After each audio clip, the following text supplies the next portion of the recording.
Welcome back, Cracked fans. We are here live in Madison, Wisconsin for this year's Division I Men's National Indoor Championships. Joining me now, one of the winners from today, his team advancing to the semifinals 4-0 over the Stanford Cardinal. Coach Brett Masi of USC. Coach, first of all, congratulations to you. Thank you very much. So let's start with that match. Your team, and I think this has to be said, it played without your number one singles player, Brandon Holt, today, who also lines up at 2 doubles.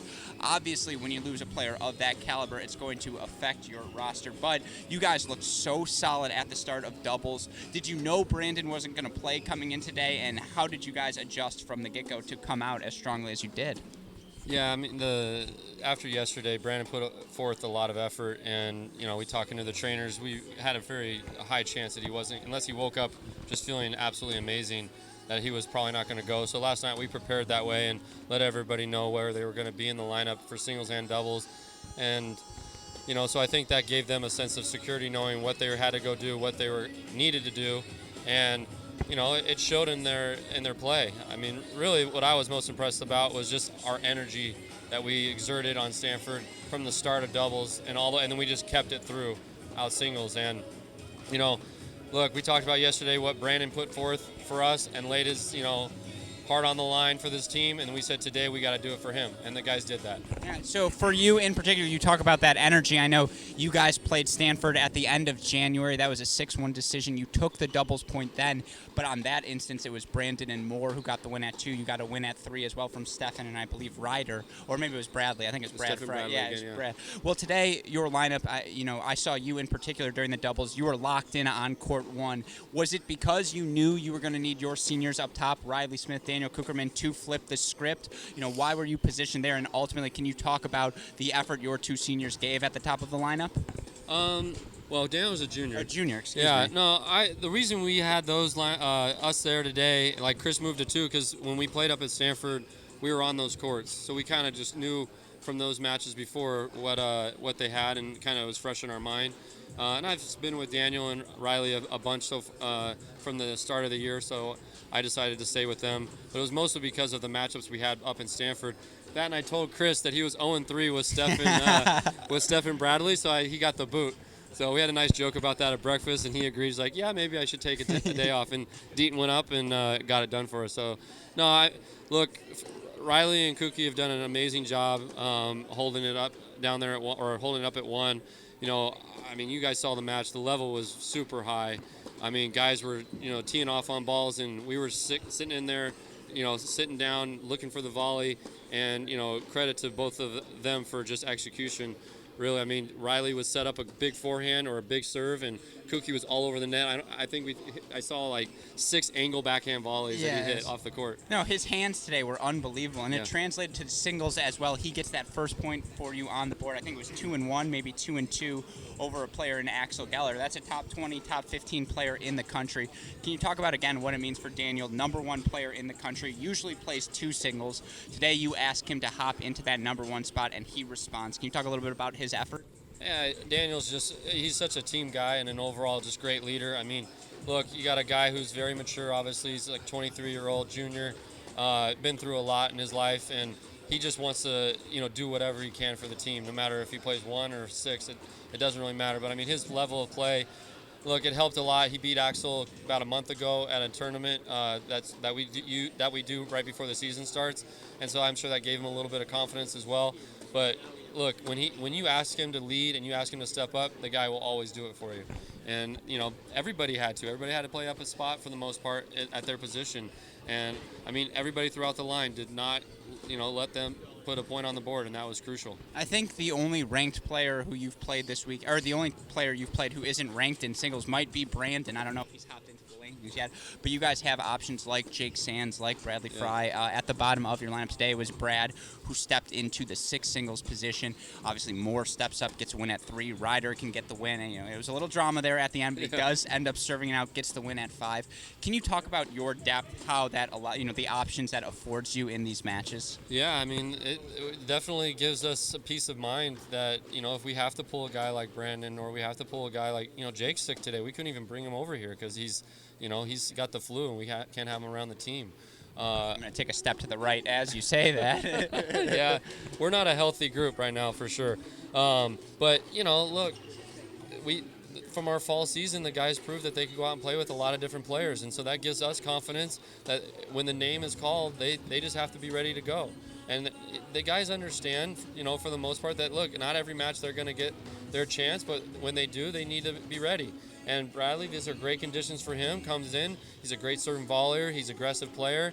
He's from the Midwest. He's used to these fast conditions, and he showed it today. Up a set and a break, pretty much. I think it was 4-all maybe in the second set. But he had his foot on that guy the whole time. Ryder's a good indoor player. I just look. I think you always need to have good players at the top. Yeah. Do I think we have one of the best 1-2s in the country? Yes, I do. But I think we win because we have 8 or 9 guys that can come into this lineup, and if they needed to do it, they're able to. Chris and I were talking in the booth. We would watch you guys play Florida. 10 singles flights and the doubles point, 1st to 6 gets the win because you guys both have that sort of depth, and it allows you again when you're dealing with injuries, with sicknesses, you can have players step in seamlessly, and so that's a testament to your team's performance. Last tennis-related question for you. Yeah, because then I'm taking a bonus. I'm waiting for him. Yeah. But no, for you in particular now, for your team, you advance to the semifinals here. You're going to play a Michigan team, my Michigan Wolverines. We can say that out front. Don't worry, I'll be impartial on the broadcast. Okay. You've made a fan of me, so you have nothing to worry about. But that's an indoor team. That doubles point probably going to be even more important tomorrow than it was today. Can you talk a little bit about your preparations for tomorrow's semifinal? Yeah, well, first of all, credit to them. They were out without their number 3 guy in Seymour today, and they, did the same thing. So, look, I know that they've been battling some elements and flu-like symptoms, but the thing is they're a well-coached team with Adam. I've, throughout my career, I've had many battles against Steinberg just with being at USD and him being at Pepperdine, and I know how hard his teams compete, and we've just got to be ready to bring that type of emotion. We've got to do the same thing if we want to have a good chance, because for sure they're going to have it. So we have to be able to be ready to back it up. But look, this team is motivated. They came here with a goal of winning, the National Indoors, and we're one step closer to that. We just got to come out and prove ourselves again. Whether Brandon's ready to go or whoever else, we just got to get home, get some rest. I think that's the most important thing. And then come out tomorrow with just when we step on the court with that sense of urgency that whatever it takes to do, we'll do it. But look, they're a great indoor team. They play big, they play fast. They've obviously played probably 15 matches at this point inside. We're getting closer. I think we're getting well adapted to indoors now that we've been doing it for, I think it's 8 or 9 days in a row.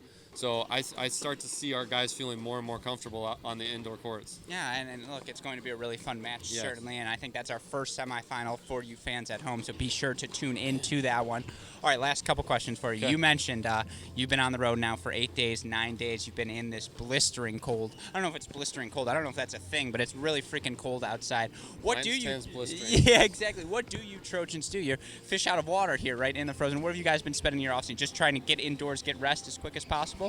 Yeah, Chris and I have been kind of sticking around watching the other matches, get the guys home.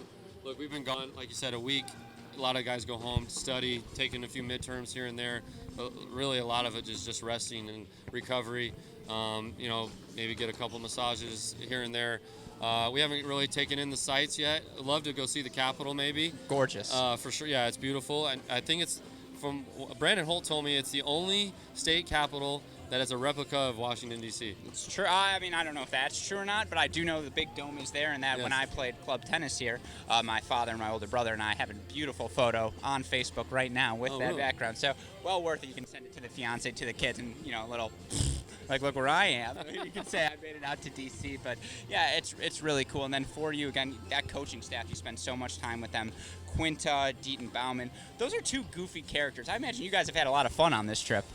Yeah, Deaton just showed up on Thursday. He had he is a volunteer. He has to make money. So we got him on Thursday.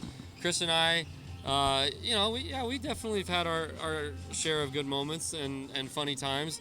We definitely share some laughs and joke with each other. But Chris and I are seriously running around like crazy. Last night we didn't get home until 10 o'clock. After we finished getting the guys food, bringing it back to the hotel. we just look. It's all about getting these guys prepared, and we're here for them.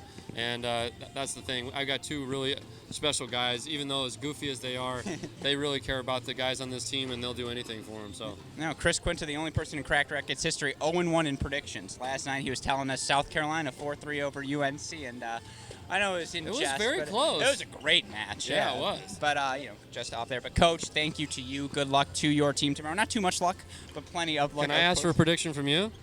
I mean, you're going to hear it on tomorrow's pod. I should plug it there. Check out the mini break. But, of course, I'm going to say... I'm going to talk about, this one that's getting ready to get warmed up right now. What is it? So Chris made the case, Chris Helios, who's standing behind the camera, for 4-3 UNC, based on purely the doubles point, and respectfully to all of the teams, UNC looked so good in doubles yesterday. Indoors, too, Blumberg played so big against Paul Jubb. Probably leaning 4-3 Tar Heels, but if you told me it's going to be 4-3 Gators, I'll believe you. Yeah. Does that sound about right? Yeah, to me, it's just going to be, who rides the waves a little bit better than the other, and it's just, I think it's going to be a great tennis match. That's why I'm going to stick around and watch it. Yeah, no. Speaking of riding the waves, your team did such a good job riding the wave, taking that momentum. So, Coach, congratulations to you and good luck in your semifinal. Thanks, guys. Appreciate it.